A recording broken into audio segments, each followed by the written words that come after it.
Hi friends, నా పేరు అరవింద్. మీరు చూస్తున్నారు తెలుగు టెక్నాలజీస్. ఫ్రెండ్స్, వాళ్ళ వీడియోలో ఏంటంటే మనం మోటో ఎడ్జ్ 40 గురించి అయితే ఈ వీడియోలో మాట్లాడుకుందాం. సో ఈ వీడియోలో ఏంటంటే నేను ఈ మోటో ఎడ్జ్ 40ని మనం 30,000 కొనొచ్చా లేదా, అలాగే నా ఒపీనియన్ అయితే మీతో ఈ వీడియోలో షేర్ చేసుకుంటాను. సో ఇది ఓన్లీ నా ఒపీనియన్ మాత్రం అనమాట. సో మీకేమన్నా డౌట్స్ కానీ ఇట్లా ఉంటే కింద కామెంట్ చేయండి, నేను మీకు రిప్లై ఇస్తాను అక్కడ నుంచి అయితే.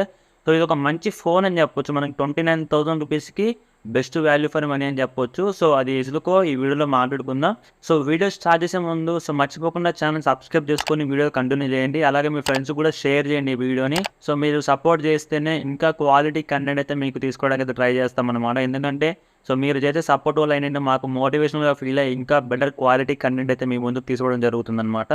ఇక లేట్ చేయకుండా వీడియో అయితే స్టార్ట్ చేయండి. సో ఫస్ట్ అయితే ఈ మోటో ఎడ్జ్ 40 యొక్క స్పెక్స్ గురించి మాట్లాడుకుందాం. ఆ తర్వాతకి ఇది ఆ ప్రైస్కి వర్తా కాదా, అసలు మనం తీసుకోవచ్చా లేకపోతే ఒక డౌట్కి అయితే నేను ఈ వీడియో క్లారిటీ ఇస్తాను. సో ఈ స్పెక్స్ చూసుకుంటే మాత్రం దీంట్లో 6.67 నుంచి full HD plus 144Hz POLED డిస్ప్లేతో ఉంటుందన్నమాట. ఇది మనకి కర్వ్ డిస్ప్లే అని చెప్పొచ్చు. సో డిస్ప్లే అనేది ఒక మేజర్ అడ్వాంటేజ్ అని చెప్పొచ్చు. ఎందుకంటే సో వీళ్ళు తీసుకొచ్చిన ప్రైజింగ్కి మనకి ఇది కర్వ్ డిస్ప్లేతో వస్తుంది. ఇది మీకు 144Hz రిఫ్రెష్ అయితే ఉంటుంది.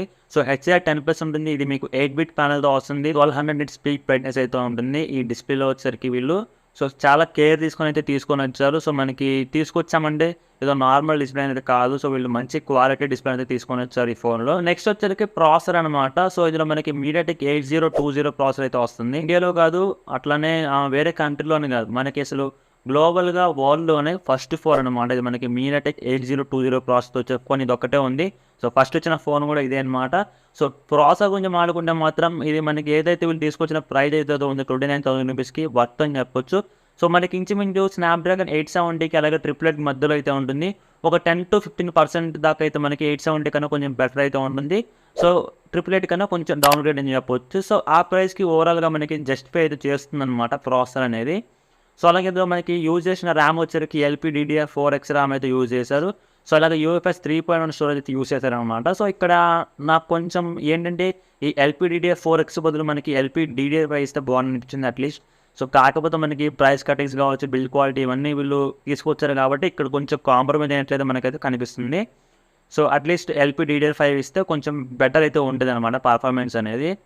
సో నెక్స్ట్ ఇంకా మనం డిజైన్ అండ్ బిల్డ్ క్వాలిటీ గురించి మాట్లాడుకుంటే మాత్రం డిజైన్ వచ్చి మనకి ఇది 3 కలర్స్ అయితే వస్తుందన్నమాట. యువెల్లా గ్రీన్, అలాగే మనకి బ్లాక్ కలర్ అయితే ఉంటుంది, అలాగే బ్లూ కలర్ అయితే ఉంటుంది. ఇందులో వచ్చేసరికి బ్లాక్ అండ్ గ్రీన్ కలర్ వచ్చేసరికి మనకి వేగాన్ లెదర్ ఫినిష్తో అయితే వస్తుందన్నమాట. అలాగే బ్లూ కలర్ ఫోన్ వచ్చేసరికి మనకి బ్యాక్ సైడ్ గ్లాస్ అయితే యూజ్ చేశారు. సో బిల్డ్ పరంగా చూస్తే మాత్రం మనకి ప్రీమియం లెదర్ ఫినిష్ అయితే వస్తుంది బ్యాక్ సైడ్ మనకి.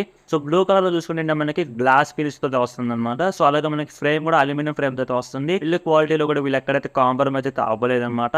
సో ఆ ప్రైస్కి వీళ్ళు చాలా మంచి బిల్డ్ క్వాలిటీ అనేది తీసుకొని వచ్చారు. సో అలాగే మంచి డిస్ప్లే తీసుకొచ్చారు, మంచి ప్రాసెసర్ తీసుకొచ్చారు.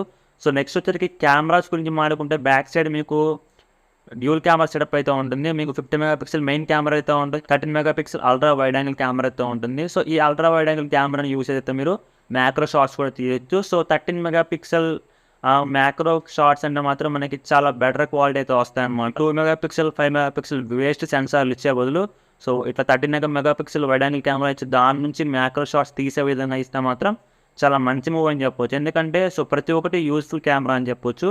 సో ఫ్రంట్ వచ్చేసరికి మనకి 32 MP కెమెరాతో ఉంది. సో నాకు మోటోలో నచ్చిన విషయం ఏంటంటే వీళ్ళు మిగతా బ్రాండ్స్ చూసుకుంటే ఆ ప్రైస్లో మనకి ఏంటంటే ప్రాసెసర్ మంచి ప్రాసెసర్ డిస్ప్లే తీసుకొచ్చేసి సో బ్యాక్ కెమెరా మంచిది ఇచ్చి ఫ్రంట్ కెమెరాని పట్టించుకోరు. 16 MP కానీ అలా ఇచ్చి వదిలేస్తారు. సో వీళ్ళు ఎలా కాదు, ఫ్రంట్ కూడా 32 MP కెమెరా అయితే ఇచ్చారు. సో కెమెరా పరంగా కూడా మనకి 4 అయితే డిసప్పాయింట్ ఇచ్చేది.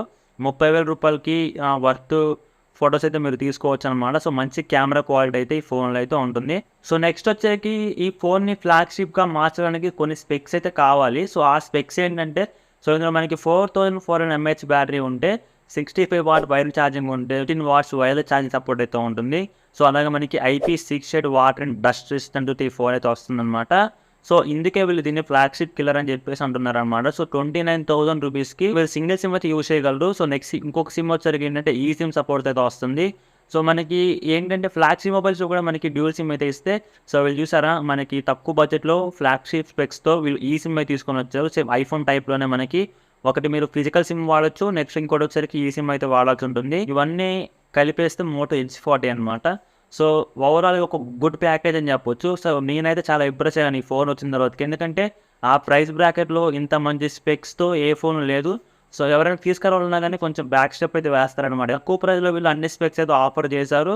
So, best value for money mobile అని చెప్పొచ్చు. మనం పెట్టే డబ్బులకి ఇది వర్తా కాదంటే మాత్రం ఇది మీకు బెస్ట్ వాల్యూ ఫర్ మనీ అని చెప్పొచ్చు. సో, ఇప్పుడు వీళ్ళు సేల్స్ తీసుకోవాల్సిన తర్వాత మనకి కార్డ్ ఆఫర్స్ గాని ఇవైతే ఇస్తారు. సో, మనకి ఎక్స్‌ట్రా ప్రొడక్ట్స్ ఎక్స్చేంజ్ అని చెప్పేసి ఎక్స్ట్రా మనీ అయితే ఇస్తున్నారు. సో, ఎంత లేదన్నా మనకి ఇది 27,000 దాకా అయితే వస్తుందనుకుంటా. సో, ఇప్పుడే ఈ ప్రైస్‌కొస్తే మరి ఆఫర్స్‌లో వచ్చినప్పుడు ఇంకా తక్కువకైతే వస్తుంది కదా! సో, మరి ఇంకా తక్కువకొచ్చినప్పుడు మరి ఈ ఫోన్ ఇంకా దీని యొక్క హైప్ అనేది ఎలా ఉంటుందో ముందు ముందు చూడాలనమాట. సో, మార్కెట్‌లో ఎలా ఉంటుందో. సో, ఓవరాల్‌గా నన్నడిగితే మాత్రం నా ఒపీనియన్ ఏంటంటే సో, రూ. 30,000 లోపు ఇప్పుడు మీరు ఒక ఫోన్ తీసుకోవాలి రైట్ నౌ అని చూస్తుంటే సో, మోటో ఎడ్జ్ 40 మీకు బెస్ట్ ఆప్షన్. ఒకవేళ మీరు సేల్స్ దాకా ఆగగలిగితే ఇంకా తక్కువ ప్రైస్‌కైతే రావచ్చు. ముందు ముందు సేల్స్‌లో మనకి ఈ ఫోన్ ఇంకా తక్కువకైతే వస్తుందనమాట. సో, ఇది మోటో ఎడ్జ్ 40 గురించి నా ఒపీనియన్. సో, అలాగే ఈ ఫోన్‌లో మీకు ఏ విషయం బాగా నచ్చింది దాని కింద కామెంట్ చేయండి.